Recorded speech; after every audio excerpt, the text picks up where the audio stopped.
Video like जरूर कर लीजिए और ऐसे वीडियो लगातार फ्री में पाने के लिए चैनल को तुरंत सब्सक्राइब कर लीजिए और बेल आइकन को जरूर टैप कर लीजिए ताकि आगे भी सारे वीडियो आपको मिलते रहे। यूट्यूब में फॉलो करते हैं तो प्लीज ये वाला फ्री टेलीग्राम चैनल जरूर ज्वाइन कर लीजिएगा। सारे नोटिफिकेशन सारे अपडेट यहीं पे आते हैं, ध्यान रखिए। है आपका यूपीपीएससी बेस्ट ऑनलाइन कोचिंग के इस यूट्यूब चैनल पर आज के इस वीडियो में हम लोग भारतीय संविधान के भाग 4 जिसमें कि डीपीएसपी को रखा गया इसके बारे में समझेंगे। देखिए डीपीएसपी संविधान के भाग 4 के अनुच्छेद 36 से 51 के बीच में रखा गया, काफ़ी महत्वपूर्ण है, यहाँ से पेपर में प्रश्न भी बनते हैं। तो चलिए दोस्तों शुरू करते हैं आज के इस इंटरेस्टिंग सेशन को। हाँ, इससे पहले कुछ ज़रूरी सूचना यह है कि अगर आपने पीछे के वीडियोस नहीं देख रखे जैसे भाग 1, भाग 2, भाग 3 तो आप प्लेलिस्ट में जाकर ज़रूर देखिएगा। और यूपीपीसीएस या फिर आरओ जैसे एग्जाम की कंप्लीट प्रिपरेशन के लिए आपको टीम के पेड कोर्सेज को जरूर फॉलो करना चाहिए, जिसके लिए नीचे स्क्रीन पर दिख रहे किसी भी नंबर पर आप कॉल या व्हाट्सएप कर जानकारी प्राप्त कर सकते हैं। अब बढ़ते हैं अपने क्लास की ओर। देखिए डीपीएसपी इसका पूरा नाम होता है directive principle of state policy, राज्य के नीति निर्देशक तत्व या फिर नीति निर्देशक तत्व। देखिए राज्य के नीति निर्देशक तत्व क्या होते हैं, यहाँ पर डीपीएसपी को ना थोड़ा ऐसे समझिएगा, डीपीएसपी भी एक तरीके के मौलिक अधिकार है, जो मूल अधिकार होते हैं ये भी मौलिक अधिकार ही हैं। लेकिन फिर इसे मौलिक अधिकार में क्यों नहीं रखा गया? देखिए जब भारतीय संविधान लागू किया गया 26 जनवरी 1950, उस समय की परिस्थिति अलग थी। परिस्थिति अलग थी कहने का मतलब ये है कि जैसे आज का जो माहौल है वैसा नहीं था। तो उस समय जो हमारे संविधान निर्माता थे उन्होंने ये ध्यान में रखा कि देखिए कुछ चीज़ें ऐसी थी जो तुरंत लागू करनी थी, तो उसे भाग 3 में रख दिया मौलिक अधिकार के नाम से। कुछ चीज़ें ऐसी थी जिसे ये कहा गया कि राज्य जब बाद में सक्षम हो जाएगा तो इस चीज़ को लागू कर दिया जाएगा। जैसे एक एग्जाम्पल समझिए, अभी वर्तमान में मनरेगा चल रहा है। मनरेगा का उद्देश्य है कि रोजगार देना, है ना। मनरेगा जो है इसका उद्देश्य है रोजगार देना। अब ये भाई राज्य सक्षम होगा तो रोजगार देगा। जैसे पेंशन स्कीम में अलग अलग प्रकार के पेंशन प्लान चल रहे हैं। अब अगर राज्य के पास पैसा नहीं होगा तो पेंशन काहे देगा? जैसे अगर उसी समय ये लागू कर दिया जाता है कि नहीं राज्य को पेंशन देना पड़ेगा तो ये चीज़ तो मुश्किल हो जाती है। तो ये देखिए मौलिक अधिकार ही होता है, डीपीएसपी कुछ नहीं, मौलिक अधिकार है जो भाग 4 में रखा गया। ये इसलिए रखा गया कि बाद में जब राज्य सक्षम हो जाएगा तो फिर इन सब चीज़ों को लागू करेगा। तो डीपीएसपी का प्रमुख उद्देश्य था लोक कल्याणकारी राज्य की स्थापना करना, अर्थात सरकार को नीति निर्माण के लिए दिए गए निर्देश ही डीपीएसपी कि भाई किस प्रकार से आप राज्य का निर्माण करेंगे कि लोगों का कल्याण होगा। तो उम्मीद है कि आपको समझ में आ चुका होगा डीपीएसपी है क्या। एक प्रकार के हमारे अधिकार हैं जो राज्य हमें प्रदान करता है, लेकिन तब जब राज्य सक्षम हो जाएगा तब। अब ऐसा नहीं जैसे अब अगर राज्य के पास पैसा ना हो और आप कहिए कि हम पेंशन लेंगे तो फिर ये चीज़ तो फिर नहीं है, राज्य नहीं देगा। अब जैसे शिक्षा का प्रावधान है, जैसे अब ये कहा गया है कि जो 14 वर्ष तक के बच्चे इन्हें शिक्षा दिया जाएगा। अब मान लीजिए कि राज्य के पास इतना पैसा ही ना हो शिक्षा देने के लिए तो प्रावधान नहीं करेगा, तो ये जब राज्य चाहेगा तभी लागू होगा। अब अगला प्रश्न पेपर में खूब आता है कि डीपीएसपी किस देश से लिया गया है? तो डीपीएसपी जो है ये आयरलैंड के संविधान से लिया गया, ये भी आप याद रखिएगा। अब देखिए यहाँ पे फंडामेंटल राइट्स और डीपीएसपी इनमें अंतर बताया गया। देखिए मौलिक अधिकार के भाग हैं, तेज बहादुर सिप्रू समिति ने बताया था कि जो डीपीएसपी है ये भी मौलिक अधिकार है और फंडामेंटल राइट्स तो है ही। देखिए फंडामेंटल राइट्स न्यायोचित है, न्यायोचित मतलब इस पर न्याय दिया जाएगा हमेशा। डीपीएसपी गैर न्यायोचित है, मतलब राज्य चाहेगा तो लागू करेगा अन्यथा नहीं करेगा। वाद योग्य, अगर आपके फंडामेंटल राइट्स का हनन होता है तो आप कोर्ट में जा सकते हैं, आप जाएंगे वहां पर वाद दायर करेंगे, लेकिन ये वाद योग्य नहीं। अब जैसे मान लीजिए राज्य ने ऐसा फैसला लिया कि आपको पेंशन नहीं देगा, है ना। अब आप कोर्ट में नहीं जाएंगे कि हमको क्यों पेंशन नहीं देगा। राज्य ने ये व्यवस्था कर दिया कि आपको मुफ्त मतलब स्वास्थ्य सुविधा नहीं दी जाएगी। अब ये आप इसके लिए कोर्ट में नहीं जा सकते, राज्य अगर सक्षम है तो देगा अन्यथा नहीं देगा। ये नागरिकों के लिए, मतलब डीपीएसपी नागरिकों के लिए और जो माफ कीजिएगा फंडामेंटल राइट्स नागरिकों के लिए और डीपीएसपी राज्य है। तो मतलब राज्य चाहेगा तो प्रावधान करेगा अन्यथा नहीं। एक प्रश्न बनता है कि इसका इम्पैक्ट कैसा होता है, तो ये नेगेटिव इम्पैक्ट में माना जाता है और ये पॉजिटिव इम्पैक्ट में माना जाता है। ये भी याद रखिएगा, अगर कभी प्रश्न बनेगा तो आप इसे हल कर सकते हैं। अब आगे यहाँ पर देखिए ये बताया गया कि डीपीएसपी संविधान के भाग 4 में रखा गया, अनुच्छेद 36 से 51 के बीच में इसका स्थान है। अब एक एक आर्टिकल को हम लोग ध्यान से समझते हैं। देखिए अनुच्छेद 36 में प्रावधान किया गया कि डीपीएसपी लागू करने का अधिकार राज्य को है, मतलब राज्य चाहेगा तो डीपीएसपी लागू करेगा अन्यथा नहीं करेगा। अब राज्य होगा कौन? राज्य वही जो अनुच्छेद 12 में आपने पढ़ा था, कोई भी ऐसी संस्था जो राज्य का काम करती है राज्य के जैसे, तो डीपीएसपी लागू कर सकती है। अनुच्छेद 37 में यह कहा गया कि डीपीएसपी न्यायालय के द्वारा लागू नहीं कराया जा सकता। अब आप कोर्ट जाकर के डीपीएसपी को लागू नहीं करवा सकते। आगे अनुच्छेद 38, देखिए यहाँ पे 37 हो गया, 38 दिया। डीपीएसपी का उद्देश्य क्या है? तो डीपीएसपी का उद्देश्य सामाजिक, आर्थिक और राजनीतिक न्याय की स्थापना करना। अब यहाँ से बड़ा इंटरेस्टिंग प्रश्न बनता है, देखिए सामाजिक, आर्थिक और राजनीतिक न्याय इसका जिक्र पूरे संविधान में सिर्फ 2 जगह है। अब 2 जगह कहाँ पर है? एक अनुच्छेद 38 डीपीएसपी का, और दूसरा आपने प्रस्तावना देखा था। प्रस्तावना में भी कहा गया था कि न्याय की स्थापना की जाएगी जो कि सामाजिक, आर्थिक और राजनीतिक। सामाजिक मतलब समाज में सबका स्तर बराबर होगा। आर्थिक मतलब अर्थ के क्षेत्र में, धन दौलत के क्षेत्र में कोई भेदभाव नहीं होगा। राजनीतिक मतलब राजनीतिक क्षेत्र में भी आपका स्तर समान रहेगा। जैसे ऐसे समझिए, मान लीजिए कि आज के समय में प्रधानमंत्री मोदी है ना, वो इलेक्शन लड़ रहे हैं, आपको भी इलेक्शन लड़ने का अधिकार है। जो बाधाएं, मतलब जो सीमा तय किया गया, अगर आप उस सीमा के अंदर आते हैं, आप भारत के नागरिक हैं, आपके ऊपर कोई मुकदमा नहीं दर्ज है, आप पागल या फिर मतलब बुद्धि से हीन नहीं है, तो आप आराम से इलेक्शन लड़ सकते हैं। जैसे मोदी जी के वोट की वैल्यू 1 है तो आपके भी वोट की वैल्यू 1 होगी। ये है राजनीतिक स्तर। और लोक कल्याणकारी अपवृत्ति, तो अनुच्छेद 38 का उद्देश्य है लोक कल्याणकारी अपवृत्ति करना। 38.2 में यह कहा गया है कि आपसी असमानता को कम करने का प्रयत्न करना। राज्य पूरा प्रयत्न करेगा कि जो आपसी असमानता है इसको कम किया जाए, सबका लेवल समान हो। ऐसा नहीं है कि मतलब एक आदमी, जैसे मान के चलिए अंबानी, अब अंबानी पूरा पैसा कलेक्ट करके रख ले और किसी को पैसा ही ना मिले, ऐसा नहीं है। राज्य प्रयत्न करेगा कि सबको बराबर बराबर अवसर मिले। अवसर बराबर मिलेगा, बाकी जितना आप मेहनत करेंगे उस हिसाब से चीज़ें आपके पास रहेंगी। अनुच्छेद 39 कहते हैं राज्य द्वारा अनुकरणीय कुछ नीति। तो राज्य द्वारा अनुकरणीय नीति क्या है?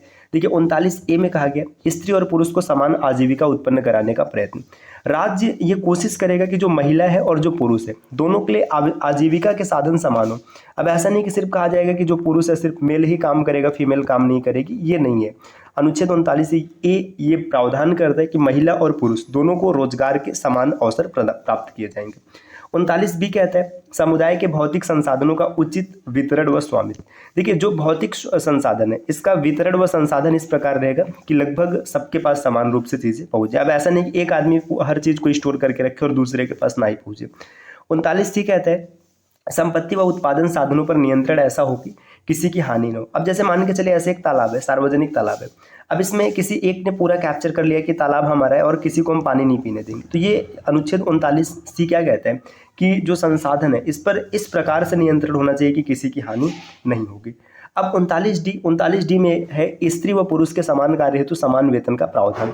अब ऐसे समझिए जैसे एक मेल है और एक फीमेल है ना, दोनों समान काम कर रहे हैं। मान के चलिए मेल भी टीचर है, लेवल सेम है, और फीमेल भी टीचर है, लेवल सेम है, तो दोनों का वेतन समान होगा। ऐसा नहीं होगा कि स्त्री को कम वेतन दिया जाएगा, पुरुष को ज़्यादा दिया जाएगा, या पुरुष को ही कम वेतन दे करके स्त्री को ज़्यादा दिया जाए, ऐसा नहीं है। ये इकलौता ऐसा DPSP 39D जिस पर आप सुप्रीम कोर्ट में जा सकते हो और सुप्रीम कोर्ट इस पर रिट भी दायर कर सकते हैं। अगर मान के चलिए समान काम के लिए, जैसे मान के चलिए आप PCS के लिए पढ़ाई कर रहे हैं, है ना, आपका सिलेक्शन हो जाता है, आप बाद में SDM बन जाते हैं, आप मेल कैटेगरी से, और एक SDM है ये फीमेल है, दोनों का रैंक, दोनों का लेवल सब कुछ समान है और परिस्थिति भी मान के चलिए समान है। अब हर कंडीशन, ऐसे कंडीशन में स्त्री और पुरुष दोनों को जो वेतन मिलेगा ना समान मिलेगा। अब मान के चलिए ऐसा हो जाए कि जो मेल है उसका वेतन कम हो जाए या और जो फीमेल है उसका वेतन ज़्यादा हो जाए, तो इस कंडीशन में जो मेल है ये सुप्रीम कोर्ट में जा सकता है और सुप्रीम कोर्ट इसके खिलाफ रिट जारी कर सकते हैं। तो 39D एकमात्र ऐसा अनुच्छेद है जिसके खिलाफ रिट जारी किया जा सकता है। अब आगे दिया 39A। 39A का मतलब है निःशुल्क विधिक सहायता। ये 42वें संविधान संशोधन के माध्यम से 1976 में जोड़ा गया। अच्छा, अब एक चीज़ आपके दिमाग में आएगा कि अभी आपने 39A यहाँ पर पढ़ा और फिर 39A यहाँ पर भी आ गया, दोनों में अंतर क्या है? देखिए यहाँ पर बताएगा जो 39 है जब कभी भी स्मॉल लेटर में लिखा जाएगा तो इसका मतलब है कि पहले से ही संविधान में था, लेकिन अगर कैपिटल लेटर लिख दिया गया तो ये पहले से नहीं था, संविधान संशोधन के माध्यम से इसको जोड़ा गया है। तो ये आपको जरूर पता होना चाहिए। तो निःशुल्क विधिक सहायता का मतलब ये कि जैसे आप कोर्ट में जाते हैं, हाई कोर्ट हो गया, सुप्रीम कोर्ट हो गया, या किसी लोअर कोर्ट में जाते हैं, आपके पास पैसा नहीं है, आप वकील नहीं कर सकते, तो वकील कराने का जो प्रावधान है ये 39A के तहत किया गया कि आपको निःशुल्क वहाँ से वकील की सहायता मिलेगी। अगला यहाँ पर दिया 39E, श्रमिक स्त्री व पुरुष के स्वास्थ्य की देखरेख राज्य की जिम्मेदारी। मतलब जो श्रमिक स्त्री और श्रमिक पुरुष है उसका स्वास्थ्य भी सही हो, ये देखरेख करना राज्य की जिम्मेदारी है। और कम उम्र के बालकों को सुकुमार अवस्था से बचाना, मतलब बालकों को स्वस्थ विकास के अवसर प्रदान करना, जो बालक है उनका विकास अच्छा हो, ऐसा ये जिम्मेदारी राज्य की। 39F में ये कहा गया, ये भी 42वें संविधान संशोधन के माध्यम से जुड़ा है, युवाओं को शोषण से बचाना। नेक्स्ट है अनुच्छेद 40। अनुच्छेद 40 में पंचायतों के गठन का प्रावधान किया गया। जो पंचायत है इसका गठन किया जाएगा। जब पंचायतों का गठन होगा तो ये इससे लोकतांत्रिक विकेंद्रीकरण होगा, मतलब जो सत्ता है वो छोटे छोटे मतलब स्तरों पर विभाजित हो जाएगी। तो लोकतांत्रिक विकेंद्रीकरण अनुच्छेद 40 में बताया गया। इसके बाद अनुच्छेद 41 सामाजिक सुरक्षा संबंधी प्रावधान। देखिए असक्तता, बुढ़ापा, बीमारी, बेरोजगारी, की दशा में रोजगार व शिक्षा देने का प्रयत्न करना ये राज्य की जिम्मेदारी है। देखिए, अब जैसे आप असक्त हैं या फिर आप मान के चलिए आप वृद्ध हो गए, जैसे अभी आज वृद्धा पेंशन मिलते हैं, जो विकलांग है उनको पेंशन मिलता है, तो अनुच्छेद 41 के तहत ही प्रावधान किया गया है। आगे अनुच्छेद 42, व्यक्ति को अनुकूल व मानवोचित दशा में कार्य देने का प्रयत्न करना। व्यक्ति के अनुकूल कार्य होगा और मानवोचित, मतलब ऐसा नहीं कि अमानवीय कार्य उससे नहीं करवाया जाएगा, वो ह्यूमैनिटेरियन जॉब होगा वही उससे लिया जाएगा। जैसे जो महिलाओं को प्रसूति सहायता, मतलब जो गर्भावस्था के दौरान या फिर संतान उत्पन्न होने पर जो छुट्टी मिलती है, अनुच्छेद 42 के तहत ये छुट्टी का प्रावधान किया गया। आगे अनुच्छेद 43 में ये बताया गया, कृषि या उद्योग धंधे में लगे मजदूरों को कार्य के समान वेतन मिले, मतलब जितना कार्य उतना वेतन मिले, और अवकाश के समय में मजदूरों को कार्य देना। इसी के तहत मनरेगा योजना चलती है, जो मनरेगा है अनुच्छेद 43 के तहत चलती है। अनुच्छेद 43 मतलब व्यक्ति के पास जब काम नहीं तो उसे काम उत्पन्न कराना, ये जिम्मेदारी राज्य की है। आगे अनुच्छेद 43 है, ये 42वें संविधान संशोधन 1976 के माध्यम से जुड़ा है। उद्योगों के प्रबंध में मजदूरों के भागीदारी के लिए उपयुक्त विधान बनाना, मतलब ऐसा होना चाहिए कि जो उपयुक्त विधान है, जैसे सबको रोजगार मिले। देखिए, जो मनरेगा है, मनरेगा में क्या होता है कि 100 दिन रोजगार की गारंटी मिलती है। अब अगर ऐसा हो जाता है कि सबको 365 दिन का काम मिलता, तो भाई किसी को खूब काम मिल जाता और किसी को मिलता ही नहीं। इसीलिए बताया गया कि लोगों को 100 दिन काम मिलेगा एक वर्ष में। आगे यहाँ पर है अनुच्छेद 43 भी, ये 97वां संविधान संशोधन 2011 के माध्यम से जुड़ा सहकारी समितियों का उन्नयन, मतलब जो सहकारी समिति है इसको आगे बढ़ाया जाएगा। अनुच्छेद 44 समान नागरिक संहिता, ये इसमें अनुच्छेद 44 में प्रावधान है। इसको लागू करने वाला प्रथम राज्य है गोवा, ये जरूर याद रखिएगा। देखिए, समान नागरिक संहिता ये होता है कि भाई सबके लिए समान कानून है। जैसे अभी भारत में क्या परिस्थिति चल रही है, अगर पूरे भारत की बात करें तो हिंदू के लिए अलग नियम है। जैसे हिंदू मैरिज एक्ट, इसमें हिंदू के शादी का अलग प्रावधान है। मुस्लिम मैरिज एक्ट, यहाँ पे मुस्लिमों के शादी का अलग प्रावधान है। जैसे अभी कुछ समय पहले तक ऐसा होता था कि मुस्लिम अगर तलाक देते थे तो मतलब वो जायज़ होता था, 3 तलाक, है ना। अब हिंदुओं में ऐसा नहीं था। अभी भी ऐसा चलता है कि मुस्लिम में बहु विवाह की प्रथा है, मतलब एक मुस्लिम एक से अधिक विवाह कर सकते हैं, लेकिन हिंदुओं में बहु विवाह अवैध है। तो भाई सबके लिए नियम कानून समान होना चाहिए, ये चीज़ है। अनुच्छेद 44 में कहा गया। अनुच्छेद 45, देखिए अनुच्छेद 45 को बड़ा ध्यान से समझिएगा। इसमें क्या है ना कि जब ये डीपीएसपी की बात है तो इसमें ये कहा गया 6 वर्ष से कम आयु के बच्चों को निःशुल्क शिक्षा देना, ये अनुच्छेद 45 है, ये इतना याद रखिएगा। अब इसके बाद जैसे आपने पढ़ा होगा कि 6 से 14 वर्ष, तो यहाँ पर है देखिए 86वां संविधान संशोधन होता है 2002 में, तो इसमें प्रावधान किया गया कि 6 से 14 आयु वर्ष के मतलब जो बच्चे हैं इनको निःशुल्क शिक्षा देना, ये 21A का हिस्सा है। तो यहाँ पर आपको याद रखना है, देखिए जब भी 6 वर्ष से कम की बात किया जाएगा तो आप हमेशा याद रखना है 6 वर्ष से कम में क्या होगा, इसमें हमेशा ये रहेगा ये अनुच्छेद 45 है। और 6 से 14 की जब बात किया जाएगा तो 21A है और ये 2002 में जुड़ा है, ये आपको तथ्य जरूर पता होना चाहिए। नेक्स्ट है अनुच्छेद 46, समाज के दुर्बल वर्ग जैसे SC ST हो गया इत्यादि को शिक्षा व आर्थिक तौर पर सहायता या सामाजिक न्याय प्रदान करना। देखिए आज के समय में जो आरक्षण है, जैसे आरक्षण मिल रहा है तो इसमें यही मतलब इस बेस है, जो अनुच्छेद 46 है इसी के आधार पर जैसे समाज में OBC SC ST को आरक्षण मिलता है।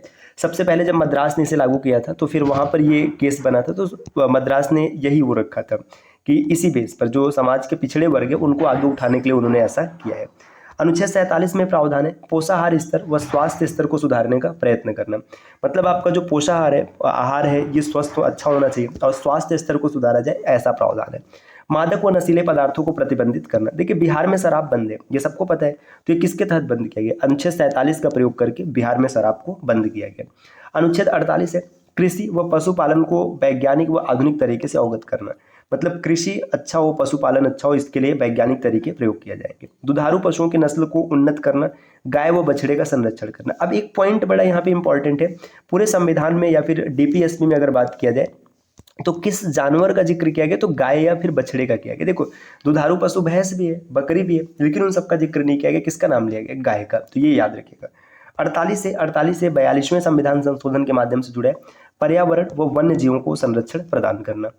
अनुच्छेद 49 कहते हैं राष्ट्रीय महत्व के स्मारकों स्थानों व वस्तुओं का संरक्षण। राष्ट्रीय महत्व जैसे रेड फोर्ट हो गया, लाल किला हो गया, है ना, ताजमहल हो गया, इन सबको क्या करना, मतलब संरक्षण प्रदान करना, इनको कोई नुकसान न हो पाए। अनुच्छेद 50 कहता है कि कार्यपालिका और न्यायपालिका अलग अलग होगा, मतलब कार्यपालिका अलग रहेगा न्यायपालिका अलग रहेगा, दोनों एक नहीं हो सकते। अनुच्छेद 51 में प्रावधान किया गया अंतर्राष्ट्रीय सुरक्षा व शांति को बढ़ाना, मतलब जो अंतर्राष्ट्रीय सुरक्षा शांति बढ़े, संधि का न्यायपूर्ण पालन करना और राष्ट्र के मध्य न्यायपूर्ण संबंध बनाए रखना। तो दोस्तों ये डीपीएसपी रहा जिसको हम लोगों ने एक क्लास में कंप्लीट कर लिया। अब अगली क्लास में संविधान के भाग 5 को स्टार्ट करेंगे। उम्मीद है कि वीडियो आपको पसंद आई होगी। अगर पसंद आई तो लाइक ज़रूर कीजिएगा और अपने फ्रेंड्स के साथ शेयर करना मत भूलिएगा। साथियों इसी प्रकार अगर आप कंप्लीट क्लास करना चाहते हैं तो चैनल को सब्सक्राइब कर लीजिएगा। क्वालिटी आपको पूरा फ्री में मिल जाएगा। और अगर आप चाहते हैं कि आपको यूपी पीसीएस की कंप्लीट प्रिपरेशन करनी तो आप टीम के पेड कोर्सेज को ज्वाइन कर सकते हैं, जिसके लिए नीचे स्क्रीन पर दिख रहे किसी भी नंबर पर आप कॉल या व्हाट्सएप कर जानकारी प्राप्त कर सकते हैं। मिलते हैं आपसे नेक्स्ट वीडियो में कुछ नए इन्फॉर्मेशन के साथ। तब तक के लिए नमस्कार।